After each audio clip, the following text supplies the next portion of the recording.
तुम पूरे हिंदुस्तान को अपना कह दो, पार्लियामेंट भी हमारा है, वो कॉलेज भी हमारा है, वो फील्ड भी हमारी है, वो फलाना हमारा है, विधानसभा हमारी है, तो ये कहने से वो तुम्हारा हो तो नहीं जाएगा। तो बहुत दिन बाद मिला, मैंने सोचा था थोड़ा इतना दिन में बड़ा हो गया होगा, चेहरे पे कुछ मर्द वाला लुक आ गया होगा, ये तो वैसे ही बेबी का बेबी निकला। हम जमीन के कागज भी कहां से लाए?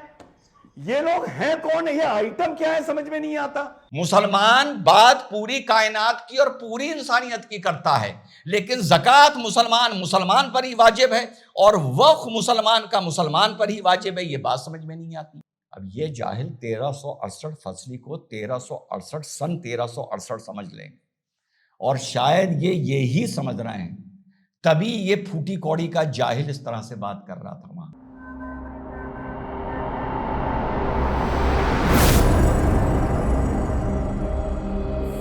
हेलो नमस्कार, सत श्री अकाल, अस्सलाम वालेकुम, कैसे हैं जनाब? तो 128/95 यानी 128/95 से राज्यसभा से भी वक्फ अमेंडमेंट बिल पास हो गया। आप समझिए कि राष्ट्रपति जी को उस पर चिड़िया बिठानी है। मुझे किसी ने ये कमेंट किया कि आप जैसा एजुकेटेड आदमी, इंटेलेक्चुअल आदमी ऐसे कैसे बोल सकता है कि चिड़िया बिठानी है? तो भैया तुमसे किसने कहा मैं इंटेलेक्चुअल हूं? मैं इंटेलेक्चुअल नहीं हूं, मैं मेरठ का एंटीलेक्चुअल हूं, समझ जाओ। मुझे अब इतने दिन हो गए हैं, तो राष्ट्रपति महोदय को, महामहिम राष्ट्रपति को उस पर बस चिड़िया बिठानी है और उसके बाद वो कानून बन जाएगा। तो कल उस पर आर पार पर भी मैं जाकर बैठा था। मुझसे ये भी किसी ने मेल करके कहा कि भैया आप इस तरह डिबेट में ना जाया करिए, बहुत दो कौड़ी के लोग आते हैं, दो कौड़ी के नहीं आते हैं, फूटी कौड़ी के आते हैं। फूटी कौड़ी जानते हो, ये मजाक नहीं है। 3 फूटी कौड़ी जुड़ती थी तो एक कौड़ी बनती थी, फिर 3 कौड़ी जुड़ती थी तो कुछ और बनता था, फिर इस तरह 3 कुछ जुड़ता था तो ये बनता था। तो फूटी कौड़ी एक यूनिट हुआ करता था भारत की करेंसी का। तो 2 कौड़ी के लोग नहीं आते हैं, फूटी कौड़ी के लोग आते हैं। पर कभी कभी यार उनको राष्ट्रीय चैनल पर जाकर उनको तार तार करने में भी मजा आता है और एक मैसेज भी जाता है। तो जानते हैं डिबेट में क्या मामला जाके फंस रहा है और पूरे देश में क्या मामला जाके फंस रहा है। बतौर अधिवक्ता और वक्ता इस बात को मैं एंड में ईमानदारी से बता रहा हूं, एंड के 5-6 दिनों में भांप पाया कि ये वक्फ के नाम पर स्कैम, लैंड स्कैम हो कहां रहा है। और वही बात डिबेट में आ गई जो मैंने कल बोली थी और ये राज्यसभा में भी उठी। सुनिए सपा के प्रवक्ता ने क्या बोला। सीधी बात है। देखिए, मैं आपसे एक लाइन में पूछ रहा हूं, आपको लग रहा है एक-एक करके सारी बातों का जवाब देंगे? माननीय अखिलेश जी ने सीधे ये कहा है कि ये सरकारी सारी जमीनों को कब्जा करके गृह मंत्री श्री अमित शाह जी इस देश के बिल्डरों को बेचना चाहते हैं। दूसरी बात यह है कि देखिए, जो वक्फ की प्रॉपर्टीज हैं, 95% प्रॉपर्टीज वक्फ बाय यूजर हैं, जिसमें क्या है, शिया इमामबाड़े हैं, मस्जिदें हैं, दरगाहें हैं। उन पे कुछ नहीं होने वाला, ये तो कैटेगोरिकली पार्लियामेंट में बोला गया है। जिस दिन बिल पेश हुआ उसी दिन बोला गया है इमाम बाड़ों पे कोई नहीं। ये वक्फ बाय यूजर। हाँ, तो ये बात आके साथियों फंस रही है, वक्फ बाय यूजर। और कल मैं आपको ये बता चुका था और आज और कल शाम को और लेट इवनिंग में मैंने वही चीज रिपीट करी अपने डिबेट में कि सरकार पे ये आरोप है कि वो वक्फ की जमीनों को एनेक्स करके उनको बिल्डर्स को बेचेगी। ये अमीर जमाई ने बोला। देखिए अमित जी, मुसलमानों में जब निकाह होता है ना तो वो भी लिखा जाता है, जब तलाक होती है वो भी लिखा जाता है, हिबा होता है वो भी लिखा जाता है, जब मुसलमान गाड़ी खरीदता है, घर खरीदता है तो वो भी लिखा जाता है। तो अगर तुम ऐसे कागज दिखा दोगे कि जिसकी जमीन थी उसने ये वक्फनामा लिख कर दिया और तुम्हारी उस जमीन में खसरा खतौनी और वो वक्फनामा लगा हुआ होगा, तो वो सरकार नहीं लेगी। अब तुम पूरे हिंदुस्तान को अपना कह दो, पार्लियामेंट भी हमारा है, वो कॉलेज भी हमारा है, वो फील्ड भी हमारी है, वो फलाना हमारा है, विधानसभा हमारी है, तो ये कहने से वो तुम्हारा हो तो नहीं जाएगा। तुम तो कहते हो सारा जहां हमारा है, तो सारा जहां तुम्हारा थोड़ी हो जाएगा। ओके, तो जिन प्रॉपर्टीज को वक्फ अपना बोलता आया है और उसके अगर कागज नहीं है तो एंड में वो सरकार के पास जाएगी, सरकार उसका जो करे, सरकार की मर्जी। और कोई भी जमीन होती है यही कहानी फंस रही है साथियों, यही कहानी फंस रही है कि मैं आप लोगों को बड़ी एक प्रैक्टिकल बात बताऊं।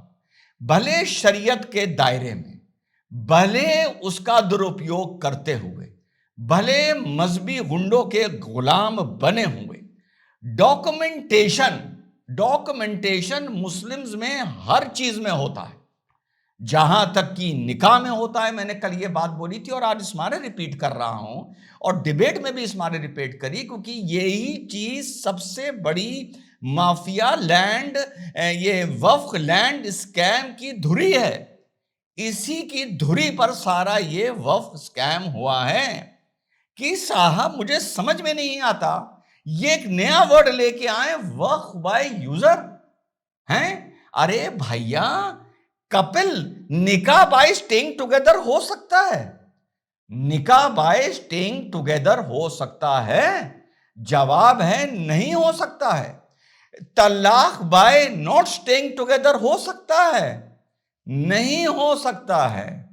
विल विदाउट सेइंग और डॉक्यूमेंटिंग एनीथिंग, मुस्लिम्स की बात कर रहा हूं साथियों, हो सकती है। जवाब है नहीं हो सकती है।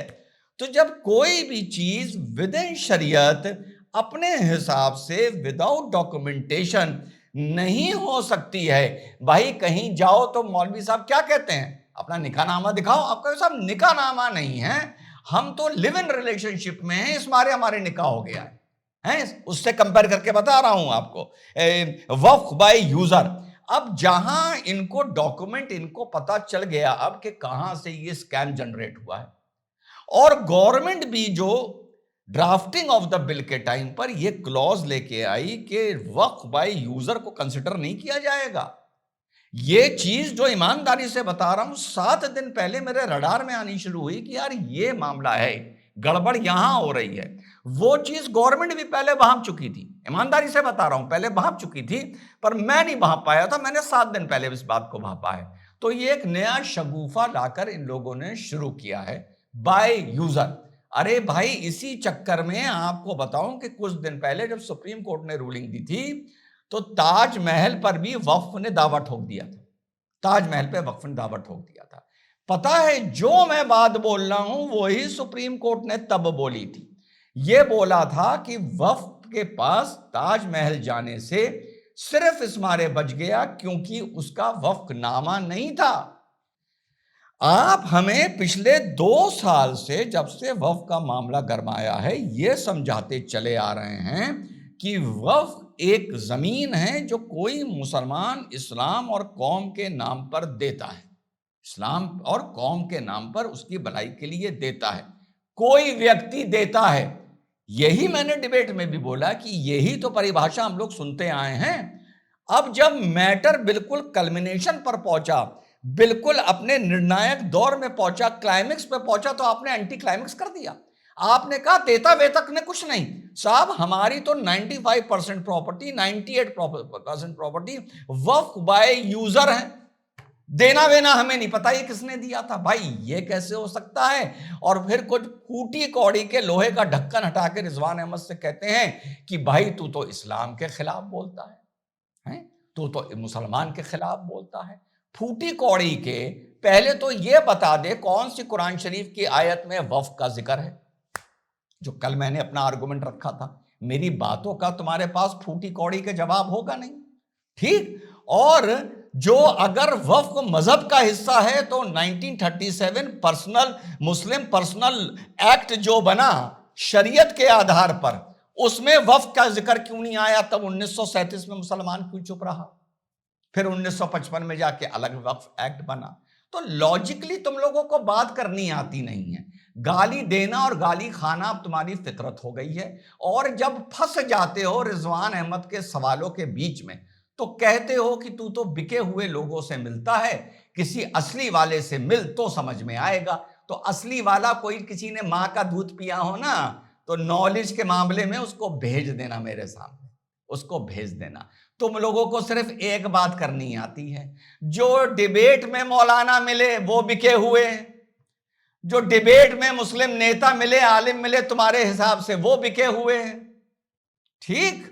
उसके बाद जो मुस्लिम महिला अपनी शरीयत के दुरुपयोग के चलते हाई कोर्ट सुप्रीम कोर्ट गई, वो भी बिकी हुई। तुम तो अपनी मर्जी से किसी को बेच देते हो, किसी को असली मुसलमान बता देते हो। फिर बुला लूंगा मैं तुम्हें और यहां बुला के तुम्हें खर्चा भी दूंगा और तार तार करूंगा, बनियान में वापस भेजूंगा, कुर्ता भी उतार लूंगा, यह शर्त होगी। और अगर तुमसे मैं हल्का पड़ गया तो अपनी बेटा शर्ट भी उतार दूंगा। वो बात अलग है कि अंदर बॉडी अभी भी बहुत फिट निकलेगी, बिल्कुल फैट है ही नहीं है। हाँ, तो ये सब हुआ बात। अब उसके बाद तो इसका मतलब जो कील जाके ठुकी है वो ठुकी है वक्फ बाई यूजर पे। और कल बिल्कुल सही बात है, जो चीज वक्फ में दी गई है उसके कागज हैं, वक्फनामा भी है।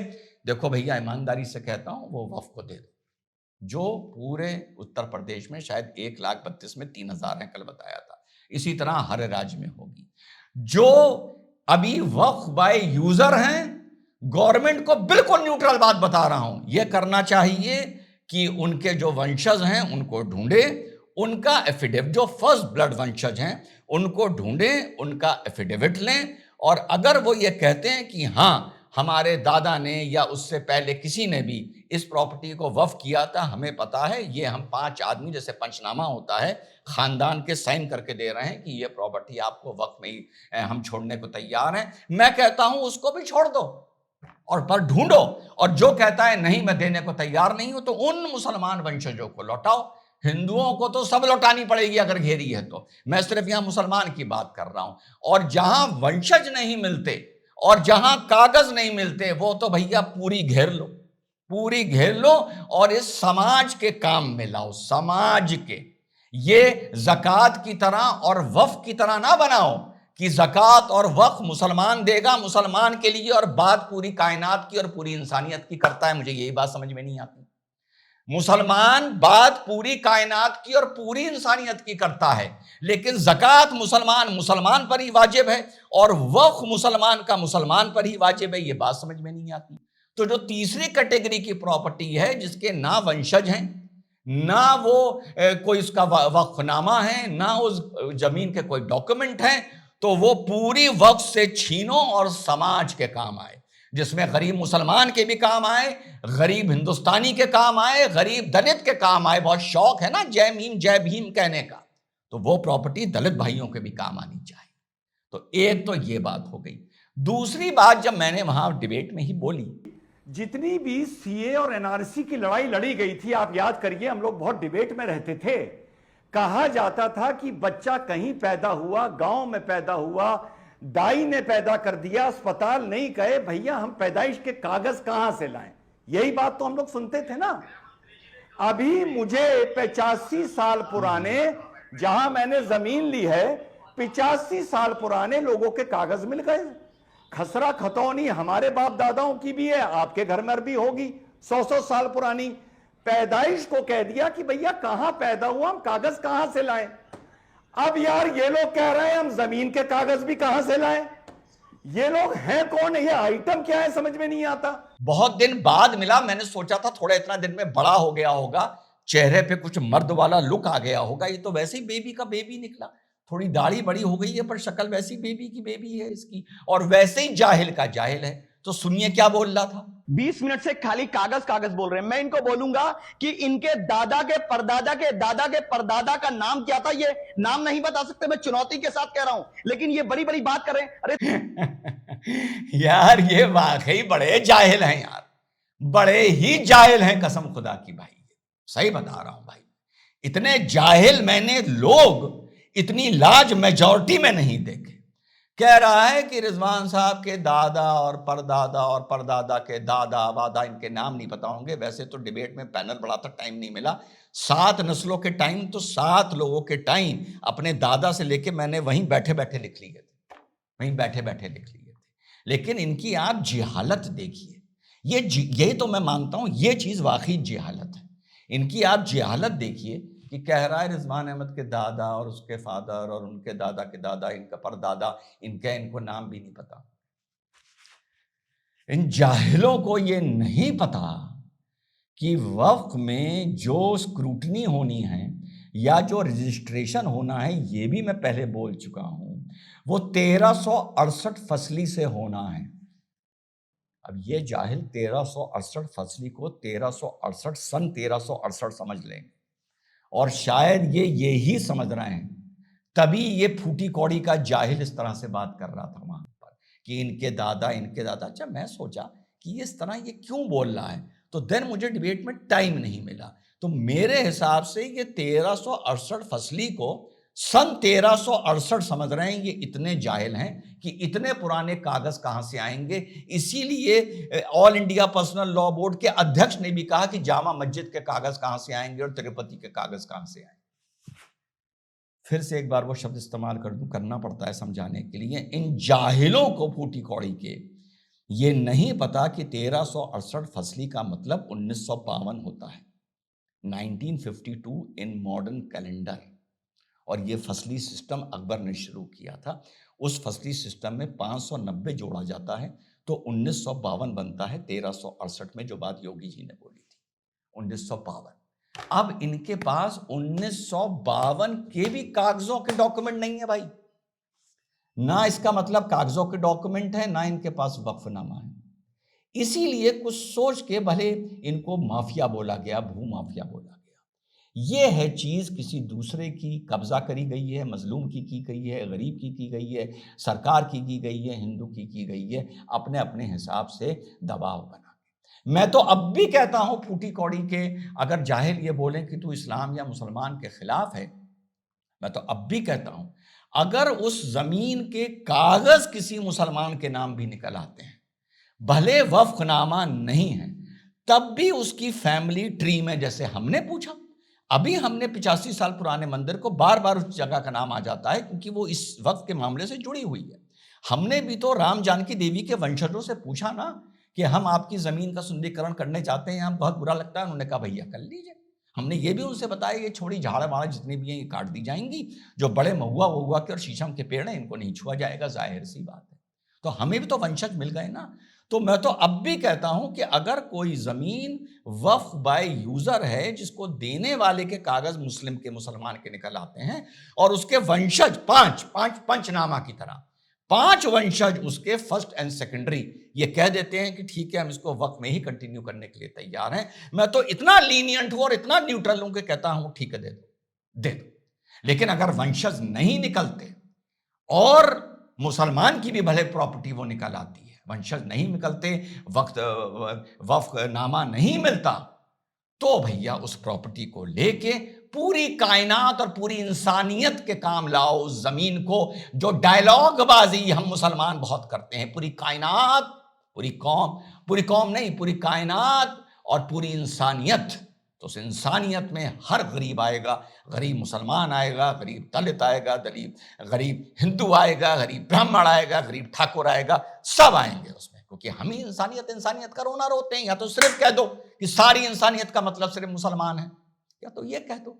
और अगर ना पैदाइश के कागज हैं ना जमीनों के कागज हैं तो फिर एक बीच का रास्ता बता देता हूं, फिर ये कह दो हां हम जाहिल हैं, ये एक एफिडेविट दे दो, उसके बाद फिर मैं आपकी मदद करूंगा। ये एफिडेविट देने के बाद कि इसमें और क्या बीच में रास्ता निकाला जा सकता है, पर ये एफिडेविट दे दो कि भाई हम जाहिल हैं, ना पैदाइश के कागज हैं, ना जमीनों के कागज हैं, ना वक्तनामा है, और एक फतवा और जारी कर दो कि किसी मुसलमान आदमी को, किसी मुसलमान महिला को अगर निकाह करना है तो निकाह जरूरी नहीं है, निकाहनामा जरूरी नहीं है, साथ रहना शुरू कर दो, या निकाह बाय इंटरकोर्स मान लिया जाएगा, जिस तरह तुम बोल रहे हो कि वक्फ बाय यूसेज मान लिया जाएगा। कितना इंटेलिजेंट आदमी हूं, कितने अच्छे अच्छे बड़े बेसिक से आर्गुमेंट लाता हूं मैं, है ना। राज्यसभा में क्या हुआ, लोकसभा में क्या हुआ, पीछे की पॉलिटिक्स क्या हुई, मुझे इससे मतलब ही नहीं होता। इसी को कहते हैं एक बहुत ही प्यारा और बहुत ही अक्लमंद और होशियार सोशियोलॉजिस्ट कमेंटेटर। जय हिंद, वंदे मातरम, खुदा हाफिज।